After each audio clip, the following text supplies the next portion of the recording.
Olá amigos, sejam bem-vindos a mais um vídeo do meu canal. Eu sou o Lucas Knaip e vamos falar sobre Liam Lawson, o novo piloto da Red Bull, assinando aí com a equipe para 2025. Não tem muitos detalhes do quanto tempo é a duração do contrato. Eu presumo que, para evitar novos problemas, não acho que a Red Bull fez um contrato muito longo, mas fato é que é uma escolha que está bem divisiva agora, né? Quando ele começou essa temporada, teve aquelas classificações interessantes, né? Aí o pessoal achou, nossa, a Red Bull achou seu piloto, mas as últimas corridas dele são tão discretas, né? Tipo, a gente nem viu o Lawson direito em Abu Dhabi. No Qatar, sinceramente, eu nem vi ele, né? E em Las Vegas também, uma corrida muito discreta. E ainda mais, né? Tipo, a corrida dele em Las Vegas foi tão discreta porque a do Tsunoda também foi muito boa. E aí fica a questão, né? Nas últimas 6 corridas, 6 vezes o Tsunoda classificou à frente do Lawson. Só nas sprints você pode ver algo diferente, mas é isso que dá aquela impressão assim, nossa, porque a Red Bull não subiu o Tsunoda, não que eu seja a favor, não acho que o Tsunoda é um piloto nível da Red Bull, e assim, a Red Bull realmente ela tá tentando achar soluções e tá subindo um garoto com 11 corridas na categoria para a equipe principal, e a gente já viu essas decisões, né, tipo, de você trazer gente com pouca experiência, já dá errado, né, eu acho que assim,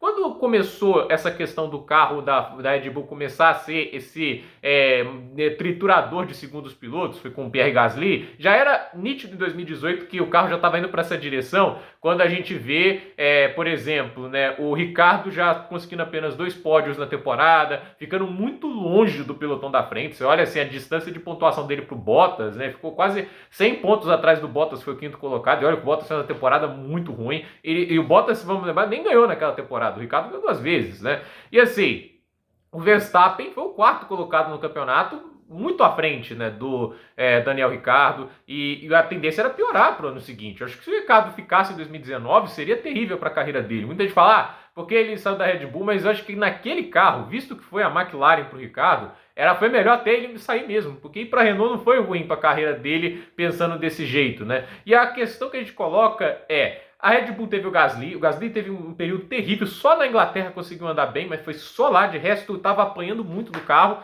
E aí o que acontece, né? Eles foram e subiram o Alexander Albon no meio do ano. E aí o Albon, ele estava tendo resultados piores que o Kvyat. O Kvyat, inclusive, 2 corridas antes do Albon ser promovido, foi pódio com a Toro Rosso na Alemanha. Inclusive, para mim, a melhor performance do Kvyat na Fórmula 1, porque ele não só andou muito bem na Alemanha, né? Tudo bem que a corrida dele até certo momento estava pior que a do Albon, mas ele faz a aposta certa na estratégia, tudo isso, mas quando ele coloca os pneus slicks, o ritmo dele foi muito impressionante, né? Porque ele conseguiu, em certo momento, andar no ritmo do Verstappen, né? Tipo, de tão rápido que ele conseguiu se acostumar com os pneus slick. E assim, ele conseguiu fazer algo que o Bottas não fez naquela corrida, né? Que ultrapassou o Lance Stroll, né? E que tinha parado acho, na mesma volta que o Kvyat, né? E assim, o Bottas com a Mercedes bateu tentando passar o Stroll. E essa para mim que foi a questão, né? O Kvyat estava fazendo uma corrida muito boa, ele vinha de uma temporada boa, muitos resultados eram positivos, e eles resolveram subir o cara sem experiência, né? E a priori parecia que o Albon tinha ido bem, mas depois a gente viu que o carro triturou ele, né? Em 2020 a temporada do Albon foi ruim, acho que se não me engano ele terminou em nono no campeonato, né? Menos da metade dos pontos do Verstappen, ele não superou o Verstappen em nenhuma classificação, ele não superou o Verstappen em nenhuma corrida que os dois terminaram, tipo, era uma situação complicada, e tinha corridas assim, que eram cruéis com ele, né? Tipo, o GP de Portugal, o Verstappen lá tentando perseguir as Mercedes, ele caiu para 12º, entende? E aí o que acontece? Quando acaba a temporada, fica meio sustentável colocar ele no carro, né? E aí a Red Bull, obviamente, não vai mudar a natureza do carro, tenta apelar para a experiência, né? Para o cara que, tipo assim, era o melhor no mercado naquele momento, que era o Sérgio Pérez, né? O Sérgio Pérez deixa a Racing Point num ano excelente, o melhor ano da carreira dele, pilotou uma barbaridade em 2020, e aí vai para a Red Bull. E assim, o Pérez alternou momentos, né? Teve momentos em 2021, por exemplo, que ele andou muito bem. A corrida na França dele foi fora de série, né? Tipo, o jeito que ele conseguiu fazer uma parada só, e foi importante até para Mercedes não alternar a estratégia, ali ele foi fundamental também para que o Verstappen conseguisse a vitória. E aí a gente teve a corrida no Azerbaijão, onde ele ajudou a induzir o Hamilton aquele erro, porque o Hamilton não estava conseguindo passar o Pérez. Teve a corrida na Turquia, teve também em Abu Dhabi, até mesmo no Brasil, ele deu trabalho ali ao Hamilton, mas a questão ele alternou momentos. Teve momentos que ele estava no bolo da frente, ele conseguia trazer o seu impacto, e tem momentos que ele estava mais atrás, né? Tipo, na Holanda, por exemplo, que é dificílimo de ultrapassar, eles são no Q1. Aí a gente teve também algumas classificações, ele teve muita dificuldade, e isso, obviamente, era muito em razão do carro, que ele falou uma vez na entrevista. Tudo que eu fazia na Racing Point não funciona na Red Bull. E aí é aquele negócio, né? Tipo, você tem que ter confiança no carro. Em 2022, talvez foi o melhor momento do Pérez na Red Bull, porque no primeiro semestre ali, né? Tipo, pelo menos a primeira parte, o primeiro terço de campeonato, ele conseguiu andar num ritmo muito bom e superou o Verstappen em 3 classificações, acho que das 8 primeiras corridas. Ele superou em Jeddah, ele superou em Mônaco e ele superou no Azerbaijão. Em Mônaco, com destaque o fim de semana inteiro andando na frente. Eu acho que é legal falar de Mônaco, por quê? Porque, assim, todas as classificações do Mônaco com a Red Bull do Pérez foram terríveis, né? Lá em 2021, ele classificou para 9º lugar, aí em 2023 foi a batida, né? Ele nem estava indo mal nos treinos livres, mas aí a batida complicou tudo. Em 2000, essa desse ano aí, ele ficou fora no Q1. Mas naquela classificação ele ficou em terceiro, né? Tipo, por quê? Aquele carro da Red Bull era início de regulamento, né? E a Red Bull não podia fazer um carro arisco logo de cara. Eles tinham que entender o regulamento para depois colocar o carro à natureza do Verstappen. O Verstappen reclama, esse carro não é do jeito que eu gosto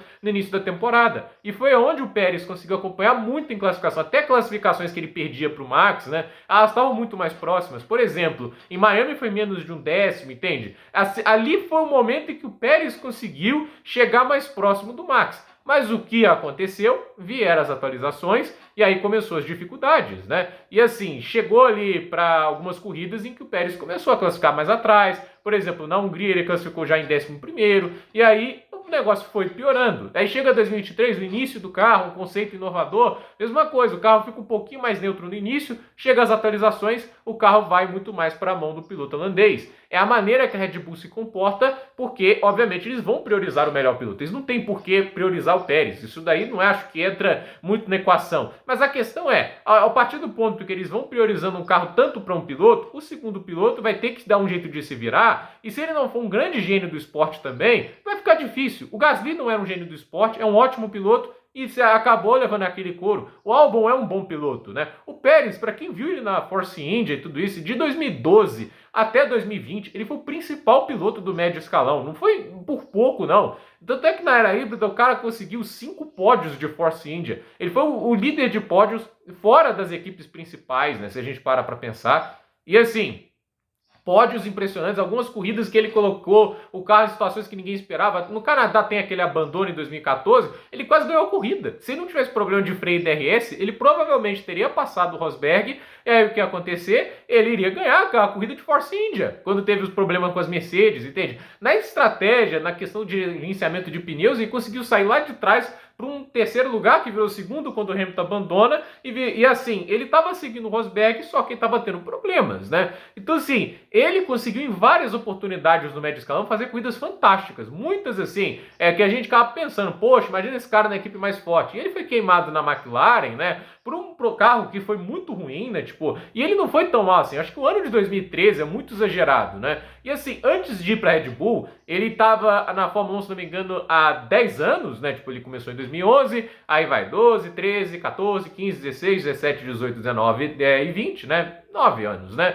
E ele só tinha perdido 3 batalhas para companheiros, contra o campeão mundial Jenson Button, contra o Hülkenberg em 2014 e no ano de estreia contra o Kobayashi. De resto, ele ganhou de todos. Ganhou do Kobayashi em 2012, ganhou do Hülkenberg em 2015 e 2016. A gente viu quão bom é o Hülkenberg. Ele ganhou do Ocon, ele ganha do Stroll. Tudo bem, sim. Isso aí também é mais fácil, né? Mas foi um grande atropelo contra o Stroll, né? Agora, ele chega na Red Bull, né? Obviamente vai enfrentar o melhor piloto que ele já teve como companheiro, nem se compare, né? Mas a questão é, ele teve momentos, mas ao mesmo tempo que você vê um cara da experiência desse, né, com esse currículo, chegar e ter um 2024 como esse, eu acho difícil julgar isso tudo apenas como culpa dele, entendeu? É tudo culpa do Pérez. Esse carro, qualquer um estaria acelerando o próximo do Verstappen. Eu não consigo ver dessa forma porque não tem sido assim desde 2019. Ninguém está conseguindo acompanhar o Max, né?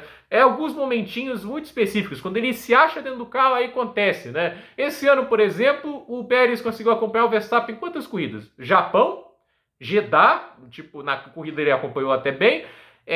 Azerbaijão foi a única que foi melhor, né? Ele foi realmente melhor que o Verstappen o fim de semana todo. E só, não tem mais corridas que o Pérez acompanhou o Max, né? Então, assim, É uma situação, né, que obviamente não está condicionado para mim só o piloto. Se o piloto não consegue guiar o carro, né, se ele não tem confiança no que o carro oferece, vai ser difícil. A gente já viu isso na Benetton em 94, o Schumacher é campeão, ninguém consegue dirigir o carro. Todo mundo fala, o carro é muito difícil, né? A gente vê que gênios conseguem extrair desempenho de onde não se tem, né? Tipo, a mesma coisa que falou 96, o Schumacher lá, o Ed Vine falava que o carro da Fera era um pedaço de lixo. E assim, ele somou acho que 11 pontos no campeonato todo. O Schumacher somou 59, ganhou 3 corridas, né? Tipo, aquelas corridas na chuva, né? E você pensa, poxa, que piloto bom, né? Mas por que o outro não faz perto disso, né? Às vezes é complicado demais. Isso não é um piloto ruim que tá ali, mas sim o outro lado de um cara que é muito genial e tudo é direcionado para ele porque ele é o gênio. Então, sinceramente, né, o Lawson, ele vai conseguir andar bem, a meu ver, ele vai conseguir andar bem, fazer o trabalho dele como segundo piloto que pontue bem, se a Red Bull trabalhar um carro que seja mais fácil de pilotar. Se não fizer isso, vai ser a mesma coisa de antes. Eu tenho certeza disso. Se for o carro arisco que o Verstappen gosta de pilotar, ele vai apanhar tanto quanto o Pérez ou pior, vai apanhar como o Gasly, vai apanhar como o Albon. E assim, eu não duvido o Pérez voltar para a Fórmula 1, vai lá para a Cadillac, se eles fizerem um bom carro, ele vai lá conseguir bons pontos. A gente tem que lembrar que na Force India ele era o cara que conseguiu uma sequência de 17 corridas seguidas nos pontos, entende? Era uma das maiores sequências da Fórmula 1, isso pilotando a quarta força do grid. Então assim, era o que ele conseguia fazer numa equipe de médio escalão. Tipo, ele era um piloto bem acima da média na época. Então, eu acredito, assim, que o Pérez ele pode voltar para a Fórmula 1 na Cadillac, acho que seria até uma escolha meio óbvia, né? Porque os veteranos que eles podem contratar é Ricardo, Bottas e o Pérez, né? O Ricardo não está num nível bom recentemente, né? O Bottas perdeu para o Zou esse ano, né? E, assim, a gente tem o Pérez ali que obviamente foi muito mal esse ano, mas eu pessoalmente ainda acredito que com o carro dá o benefício da dúvida, que com um carro menos arisco, né, ele tende a andar muito bem. Então vamos ver o que acontece lá na Cadillac. Acho até pela questão de patrocinadores ele tem uma vantagem, mas assim, o Lawson para mim é um piloto bom, é um piloto que assim tem suas qualidades, mas assim, o fato dele não ter dominado e atropelado o Tsunoda, para mim indica assim, ele não vai ser o cara que vai ameaçar o Verstappen. Se você não consegue dominar o Tsunoda, não é o Verstappen que você vai ameaçar. É uma diferença, um abismo de qualidade entre Verstappen e Tsunoda. Então assim, o Lawson é um piloto que tem carreira lá, DTM e tudo isso, mas vou falar uma coisa, me incomoda o fato de que a Red Bull hoje tem um piloto, segundo piloto, pior que o Drogovic. O Drogovic é melhor que o Lawson. Não acho por pouco, não. Eu acho o Drogovic bem melhor que o Lawson. Mas a vida é injusta na Fórmula 1, né? Muitas vezes os bons pilotos não recebem vagas, né? Tipo, talvez porque são mal assessorados, isso talvez seja um problema do Drogovic, mas também porque alguns veem de maneira rasa talentos. E a Red Bull tem feito isso. O De Vries na Fórmula 1 foi uma aberração. Subiu o Albon em vez do Kvyat lá em 2019, uma aberração, uma teimosia, né? Porque tinha demitido o Kvyat antes. O que custava colocar o cara que estava pilotando melhor, entende? Assim, é patético isso. Então, gente, por esse vídeo é isso. Dúvida nos comentários, deixe seu like, se inscreva no canal, compartilhe esse vídeo e até o próximo vídeo.